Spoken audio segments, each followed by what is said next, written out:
નમસ્કાર વિદ્યાર્થીઓ, અગેઇન એક મેથેમેટિકલી પરંતુ ફિઝિક્સ માટે સ્પેશિયલી ડેવલપ કરેલો ટોપિક આરએમએસ મૂલ્ય. આરએમએસ મૂલ્ય આની હિસ્ટ્રી જોઈએ કે આરએમએસ મૂલ્ય શા માટે વ્યાખ્યાયિત કરવામાં આવે છે. તો કે આપણી પાસે કોઈ પણ એક ભૌતિક રાશિ છે જે સાઇન અથવા કોસ અનુસાર બદલે છે. હવે સાઇન અથવા કોસ અનુસાર બદલતી હોય એવી આ ભૌતિક રાશિ છે. તો સાઇન અથવા કોસ અનુસાર બદલતી ભૌતિક રાશિનું આપણે મૂલ્ય જોઈશે. તો તત્કાલીન મૂલ્ય પહેલો ઓપ્શન. તો તત્કાલીન મૂલ્ય એટલે શું થાય? તો કે આ ભૌતિક રાશિ છે એને હું આ વાય અક્ષ પર બદલે છે અને અહીંયા સમય અથવા તો થીટા આપેલો છે. તો સમયના સ્વરૂપમાં અને થીટાના સ્વરૂપમાં Y is equal to A sine theta અથવા તો એ સાઇન ઓમેગા ટી. જ્યાં એ છે એ શું થાય? તો કે એ છે એ એનું મહત્તમ મૂલ્ય, જેને આપણે કંપ વિસ્તાર કહીએ છીએ. એ છે એ કંપ વિસ્તાર છે, પણ એનો અર્થ શું થાય? તો કે જેના માટે સમીકરણ રજૂ કર્યું છે એનું મહત્તમ મૂલ્ય. ધારો કે આ વાયનું સમીકરણ છે તો વાયનું મહત્તમ મૂલ્ય થયું. અને અહીંયા વાય છે એ શું થયું? તો કે વાય છે એ સમયનું વિધેય થયું, સમય સાથે બદલે છે. કદાચ આવો ગ્રાફ લ્યો તો આના માટે થાય Y of T is equal to A cos theta is equal to A cos omega T. હવે તમને કોઈ પૂછે છે કે આ ભૌતિક રાશિનું મૂલ્ય કેટલું, તો શું કહેશો? કહી જ ન શકાય. કારણ કે જો દરેક સમયે, ધારો કે આ સમયે તમને પૂછે તો મૂલ્ય આવું કંઈક મળે, આ સમયે પૂછે તો મૂલ્ય આવું કંઈક મળે, આ સમયે પૂછે તો મૂલ્ય આવું કંઈક મળે, આ સમયે પૂછે તો 0 મળે, આ સમયે પૂછે તો એ મળે, આ સમયે પૂછે તો માઇનસ એ મળે. અર્થાંત દરેક સમયે જુદું જુદું મૂલ્ય છે. તમને એવું કહે કે સમય વિના એમનેમ કહો કે આ ભૌતિક રાશિનું મૂલ્ય કેટલું, તો કહી શકાય? ન કહી શકાય, કારણ કે એનું મૂલ્ય સતત બદલે છે. તો સાઇન અથવા કોસ ઉપર આધારિત ભૌતિક રાશિ હોય તો એનું મૂલ્ય બદલા જ રાખતું હોય. તો એનું કોઈ નિશ્ચિત મૂલ્ય ન કહી શકાય. જે તે સમય પૂરતું મૂલ્ય હોય, પછીની ક્ષણે પછીના સમયે એનું મૂલ્ય બદલાઈ જાય છે. તો એવા બાબત માટે, એવી ભૌતિક રાશિ માટે તો કે આપણને એવું ચેપ્ટર નંબર 3 11th સ્ટાન્ડર્ડમાં શીખવાડવામાં આવ્યું કે જ્યારે કોઈ પણ ભૌતિક રાશિના મૂલ્ય જુદા જુદા હોય ત્યારે શું કરવું? તો કે સરેરાશ લઈ લેવું. તો ચાલો, તત્કાલીન મૂલ્ય મળે છે, કોઈ નિશ્ચિત મૂલ્ય તો કહી નથી શકાતું. નિશ્ચિત મૂલ્ય કોઈ પૂછે તો એમ કહે કે સમય નહીં, એમનેમ કે કેટલું મૂલ્ય લેવું. તો કે એવું તો મળી શકે એમ જ નથી. આ સમયે આ મૂલ્ય થાય, એના પછીના સમય મૂલ્ય હોય ખરી? નહીં હોય. તો બીજો ઓપ્શન શું છે? તો કે સરેરાશ શોધવાનો. એટલે બીજો પ્રયત્ન આપણે સરેરાશ મૂલ્ય શોધવાનો કરીએ. હવે આ છે, આ વિધેય છે y is equal to A sine omega T. બરાબર છે? આ વિધેય છે y is equal to A cos omega T. તો સરેરાશની વ્યાખ્યા શું છે? તો કે સરેરાશની વ્યાખ્યાને આપણે દોહરાવીએ અહીંયા. સરેરાશ એટલે અવલોકનો નો સરવાળો. જે કાંઈ પણ અવલોકનો મળે એ અવલોકનોનો સરવાળો કરો છેદમાં અવલોકનની સંખ્યા. આમાં મેં કશું નવું નથી કીધું, તમે જાણો છો એ જ સમીકરણ કીધું છે. પણ હવે આનો અર્થ આપણે કરવાનો છે. અવલોકનો ક્યાંથી ક્યાં લેશો? તો કે ક્યાંથી તરંગ અથવા વિધેય ચાલુ થાય છે? તો કે અહીંથી ચાલુ થાય છે. બદલું અહીંથી પછી આગળ જાય ને એટલે આના મુજબ રિપીટ થવા માંડ્યું, પુનરાવર્તન થવા માંડ્યું. તો બદલું ક્યાં? તો કે આટલા વિસ્તારમાં બદલ્યું. જો સમયની વાત કરીએ ને તો આ સમય t ઇઝ ઇક્વલ ટુ 0 હોય ને તો આ એક આવર્તકાળ જેટલો થાય, એટલે કેપિટલ T જેટલો સમય થાય.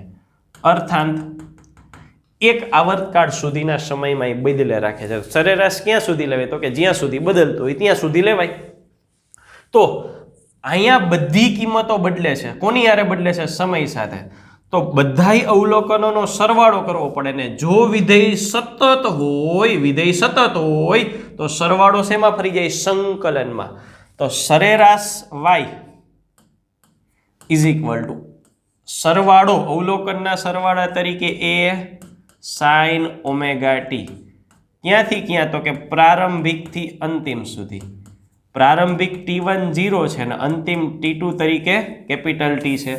તો સરેરાશ y અવલોકનોનો સરવાળો એ સાઇન ઓમેગા ટી પ્રારંભ ક્યાંથી કરો છો તો કે T1 = 0 થી કરો છો અને અંતિમ T2 = t.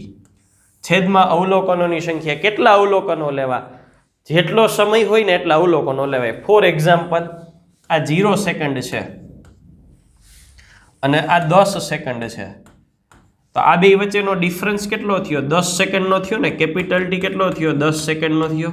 તો અવલોકનોય 10 લેવાય. બરાબર, અવલોકનોય 10 લેવાય. એટલે અવલોકનો 10 એટલે શું થયું? તો કે આ 1 ને આ 2, તો T2 - T1. આ સ્ટાન્ડર્ડ ફોર્મેટ છે. કોઈ પણ ત્રિકોણમિતીય વિધેય સમય સાથે બદલતું હોય ને તો આ પ્રકારનું અવલોકન લઈ શકાય.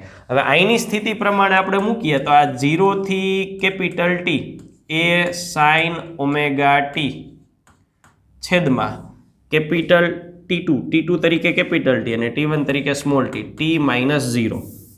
ચાલો, હમણાં જ એક લેક્ચરમાં આપણે સાબિત કર્યું કે એક આવર્તકાળ, એક ચક્ર ઉપર સાઇન વિધેયનું ટોટલ શું થાય? 0 થાય. તો 0/t = 0.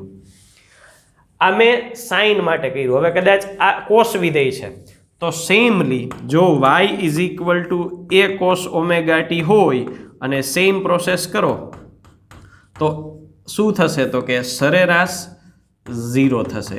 એ આપણે આગળની થિયરીમાં પૂર્વ તૈયારી રૂપે સાબિત કરી નાખ્યું. એનો અર્થ જો તમે આવા કેસમાં સરેરાશ મૂલ્ય લેવા જાઓ છો તો સરેરાશ મૂલ્ય 0 જ મળે છે. એટલે સરેરાશ મૂલ્યનો અહીંયા ઉપયોગ નીકળી ગયો. સરેરાશ મૂલ્ય નકામું થઈ ગયું. તો હવે તો ત્રીજો ટ્રેક, ત્રીજી મેથડ. પહેલા પરમેનન્ટ મૂલ્ય શોધવાનું, એના તરીકે તત્કાલીન મૂલ્ય શોધો. જો એ શક્ય ન હોય તો સરેરાશ શોધો. અહીંયા સરેરાશ શક્ય નથી તો એના પછી નેક્સ્ટ ત્રીજો પ્રકાર ઈ છે RMS મૂલ્ય. RMS શોધવાનું છે. RMS શોધીએ તો RMS તરીકે અગેન આપણે બે ભૌતિક રાશિની ચર્ચા કરી શકીએ. આ સાઇન વિધેય છે ને આ કોસ વિધેય છે. તો એના મુજબ પેલું હું સાઇન વિધેય તરીકે લઉં છું y = a sine omega T. આના પ્રમાણે લઉં છું.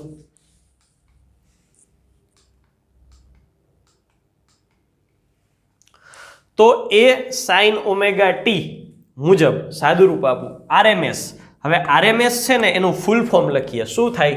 તો કે R એટલે રૂટ, M એટલે મીન અને S એટલે સ્ક્વેર. રૂટ એટલે તો કે રૂટનું ગુજરાતી થાય વર્ગમૂળ.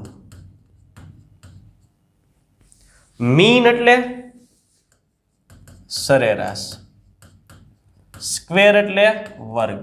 હવે મેથેમેટિકલ પ્રક્રિયા જે કરવાની છે ને એ મેથેમેટિકલ પ્રક્રિયા ઊંધી દિશામાં કરવાની છે, આ દિશામાં કરવાની છે.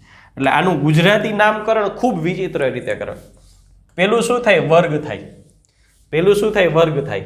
એટલે હું અહીંયા લખું, જો સંજ્ઞા જોજો, y છે ને એનો પેલા વર્ગ થાય, પછી શું થાય?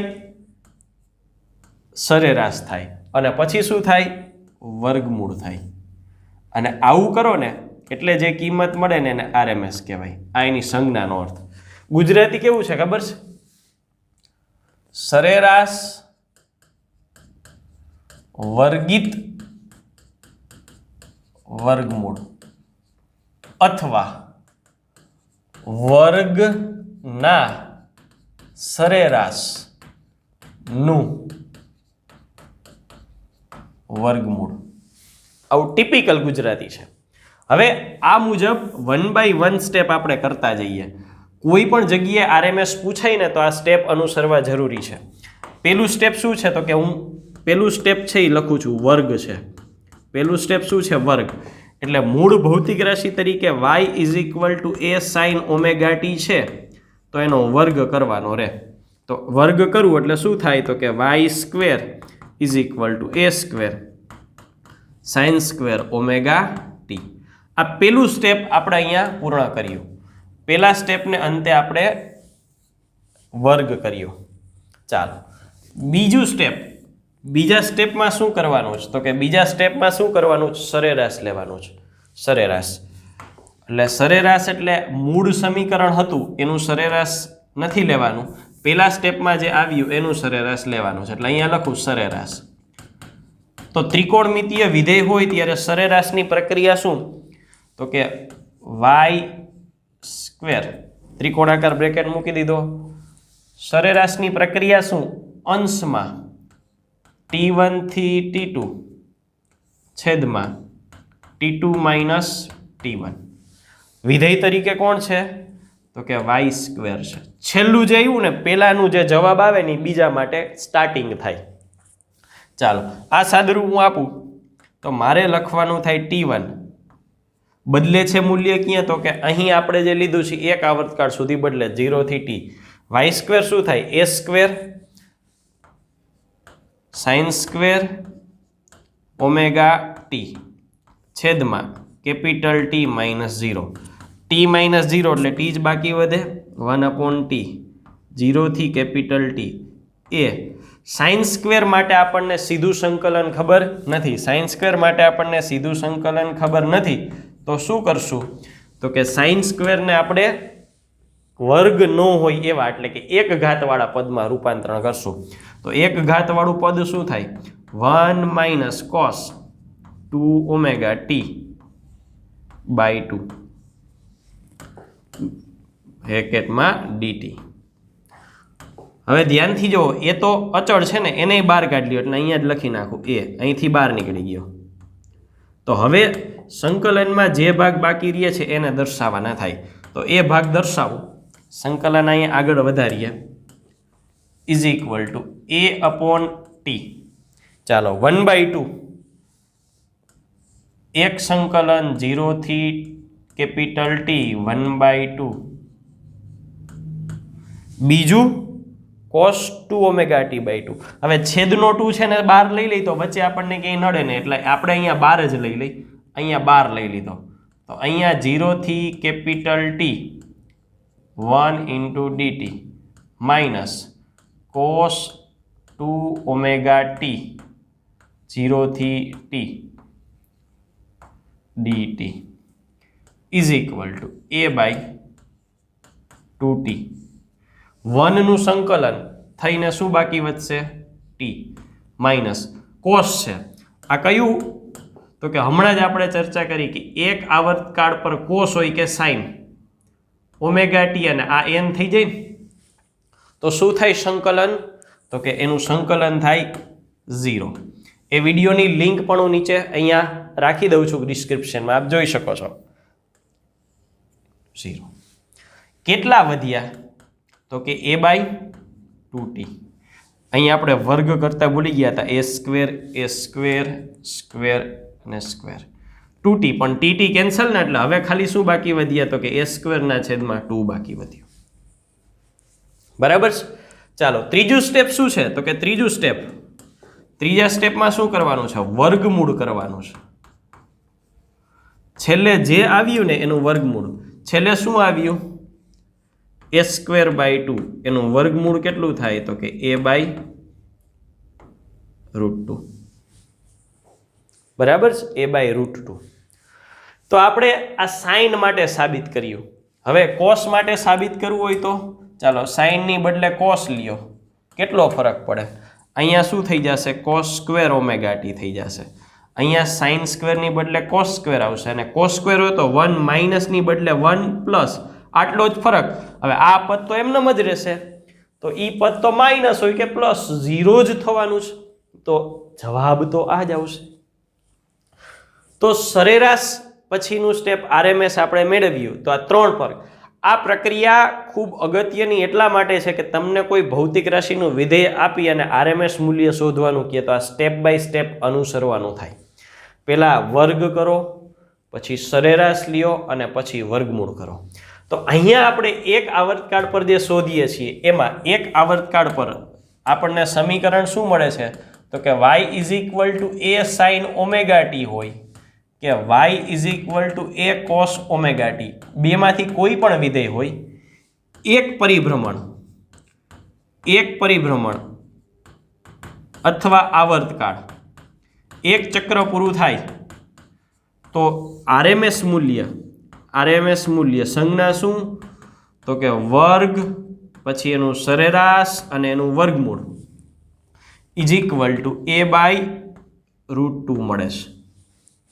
થોડું હજી આની ડિટેલમાં જઈએ. a/√2 એટલે એ √2 તરીકે 1.41 લેવામાં આવે છે અને આ ભાગાકાર કરો 1/1.41 ઇન્ટુ a એટલે 14 સત્તા ને 98 એટલે આ 0.707 પણ થાય છે.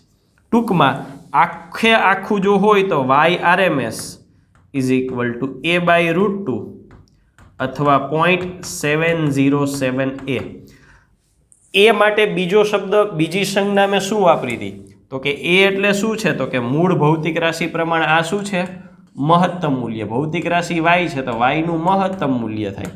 તો આના બદલે આવું લખી શકાય y/RMS is equal two y નું મહત્તમ મૂલ્ય છેદમાં √2 અથવા તો 0.707 ગુણ્યા y મહત્તમ.